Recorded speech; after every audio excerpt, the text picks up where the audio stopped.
Real Lives is presented by LCC Screen School. The festival features a programme of events including workshops, talks, seminars and screenings. The themes running through the programme is inclusivity and diversity, and the ideas around it is to really think about many and all, and people of various backgrounds, people of all abilities. It's been really exciting to host a range of films here and to hear from the filmmakers themselves about their projects. I'm Raina Campbell and I'm here today to show my film, Lapse of Honour. I would describe it as a cross between Romeo and Juliet and 8 Mile.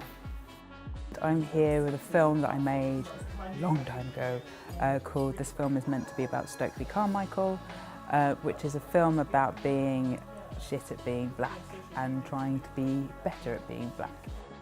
It's about trying to understand who you are and learning to accept who you are. So 2 things, I would say just make something, even if it's on your iPhone or an Instagram story, just start creating stories and putting them up on social media. It's very positive that Screen School, London College of Communication is facilitating a programme like this. It's important to represent a wide mix of peoples. I think the educational institutions probably get it more than, the people who employ people. I see women coming through who are talented, and it's the industry that needs to catch up with the talent that's there.